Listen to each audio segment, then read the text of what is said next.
Welcome to Sanatan Gyan.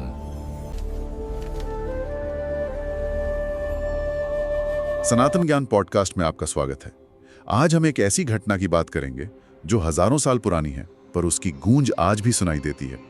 सोचिए, एक बहुत बड़ा, बहुत ही पवित्र यज्ञ चल रहा है। बड़े बड़े देवता, ऋषि मुनि सब वहां मौजूद हैं। मंत्रों का जाप हो रहा है, पवित्र अग्नि जल रही है। और फिर अचानक आसमान में धूल का एक बवंडर उठता है और वहां एक ऐसी सेना उतरती है जिनके चेहरे शार्क जैसे हैं, शरीर अजीब काले पीले रंगों के हैं, और वो आते ही पूरे यज्ञ को तहस नहस करना शुरू कर देते हैं। ये कोई मामूली विद्रोह नहीं था। नहीं, बिल्कुल नहीं।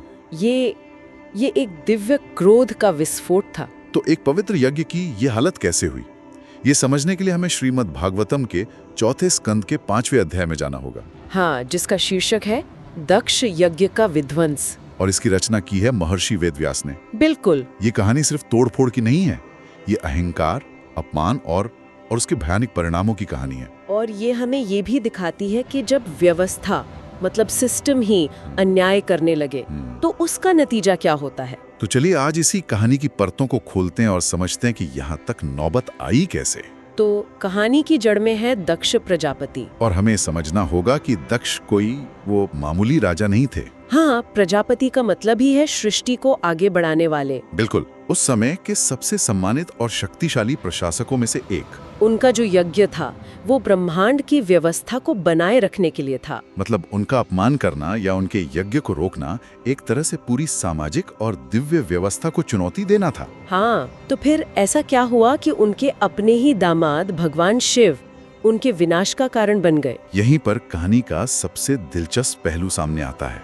ये दो विचारधाराओं का टकराव है। अच्छा। दक्ष प्रजापति उस व्यवस्था को रिप्रेजेंट करते थे जो नियमों पर, कर्म कांडों पर और सामाजिक परंपराओं पर चलती है। उनके लिए शिव का जो रहन सहन था, एक वैरागी का जीवन, शमशान में रहना, गणों के साथ घूमना, ये सब नियमों के खिलाफ था। इसे हम कह सकते हैं ब्रह्म तेज, जो स्थापित व्यवस्था और वेदों के ज्ञान से आता है।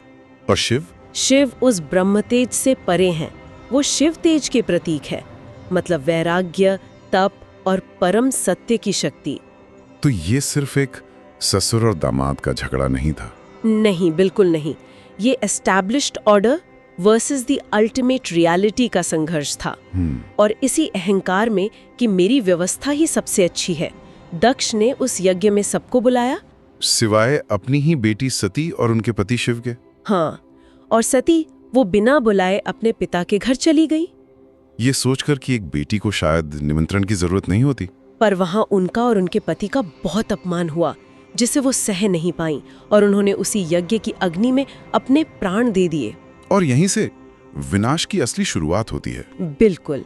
जब ये खबर नारद मुनि के द्वारा भगवान शिव तक पहुंचती है तो उनका क्रोध अपनी चरम सीमा पर पहुंच जाता है। श्रीमद् भागवतम में इसका वर्णन भी बहुत शक्तिशाली है ना। बहुत ज्यादा। क्रोध से उनके होंठ कांपने लगते हैं और वो अपने सिर से एक जटा उखाड़ते हैं जो बिजली और आग की तरह चमक रही थी। यहाँ एक सवाल मेरे मन में हमेशा आता है, भगवान शिव जो महायोगी हैं, जिन्हें भावनाओं से परे माना जाता है, वो इतने भयंकर क्रोध में कैसे आ सकते हैं? बहुत अच्छा सवाल है ये, और इसका जवाब ही इस कहानी का मर्म है। इसे दो तरह से देखा जा सकता है। एक तो ये कि ये सती के लिए उनके प्रेम की गहराई दिखाता है, वो कोई भावना शून्य नहीं है। और दूसरा जो ज्यादा महत्वपूर्ण है वो ये कि ये क्रोध व्यक्तिगत नहीं है, ये धर्म की स्थापना के लिए है।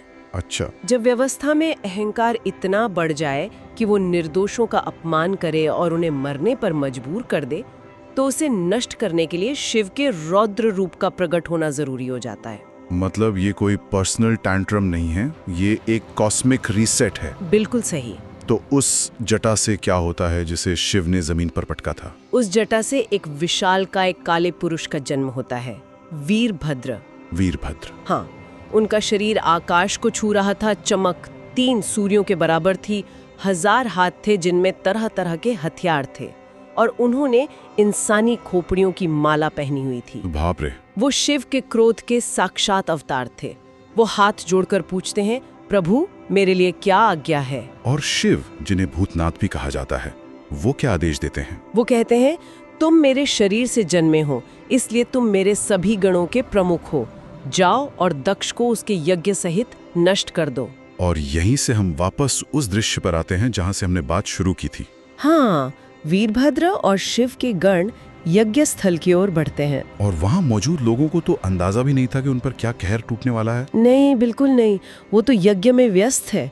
जब धूल का बवंडर उठा तो सब हैरान हो गए। वो सोचने लगे कि हवा तो चल नहीं रही, डाकुओं का डर नहीं है क्योंकि राजा शक्तिशाली है, तो ये प्रलय के संकेत कहाँ से आ रहे हैं। हाँ, पर एक इंसान को इसका एहसास था। दक्ष की पत्नी प्रसूति को। बिल्कुल, उन्हें समझ आ गया था कि ये उनके पति के पाप का फल है जो उन्होंने अपनी निर्दोष बेटी सती का अपमान करके किया था। और फिर वीरभद्र की सेना वहां पहुंचती है। हाँ, और उनका वर्णन भी बड़ा विचित्र है।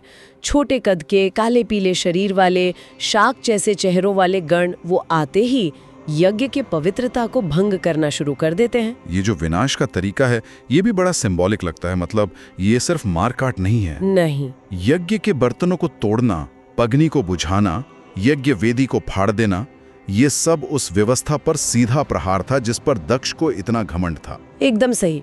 ये दक्ष के अहंकार के प्रतीकों को नष्ट करना था। और फिर उन्होंने उन लोगों को चुन चुन कर निशाना बनाया जिन्होंने अपमान में सीधे तौर पर हिस्सा लिया था। अच्छा, मतलब ये रैंडम हिंसा नहीं थी? नहीं, ये बहुत सोचा समझा न्याय था। शिव के एक गण मणिमान ने भृगु मुनि को पकड़ लिया, चंडेश ने पूषा नाम के देवता को, और नंदीश्वर ने भग नाम के देवता को पकड़ लिया। कमाल है कि हर किसी को टारगेट किया गया, तो जाहिर है सजा भी बहुत सोची समझी होगी। क्या सजा मिली इन्हें? सजा सीधे उनके अपराध से जुड़ी थी। भृगु मुनि ने शिव का अपमान होते देख मुस्कुराते हुए अपनी मूंछों पर ताव दिया था। वीरभद्र ने उनकी वही मूंछें उखाड़ दी। मतलब सजा सीधे अपमान के तरीके से जुड़ी थी। ये सिर्फ हिंसा नहीं, ये एक संदेश था। बिल्कुल, कि तुम्हारी मूंछें तुम्हारे अहंकार का प्रतीक थीं, तो तुम्हारा अहंकार ही उखाड़ा गया। और बाकी लोगों का क्या? भग नाम के देवता ने अपनी भौहों के इशारे से दक्ष को अपमान के लिए उकसाया था। अच्छा। नंदेश्वर ने उन्हें जमीन पर पटककर उनकी आंखें निकाल दी। बाप रे। और पूषा नाम के देवता शिव का मजाक उड़ाते हुए अपने दांत दिखाकर हंसे थे, तो वीरभद्र ने उनके दांत ही तोड़ दिए। पोएटिक जस्टिस कह सकते हैं। हाँ, एक तरह से। और इन सब के बाद मुख्य अपराधी प्रजापति दक्ष का क्या हुआ? यहाँ कहानी में एक और गहरा मोड़ आता है। वीरभद्र दक्ष की छाती पर चढ़कर बैठ जाते हैं और अपने तेज हथियारों से उसका सर काटने की कोशिश करते हैं। पर उसकी त्वचा तक को नहीं काट पाते। ये सीन मुझे बहुत फैसिनेट करता है।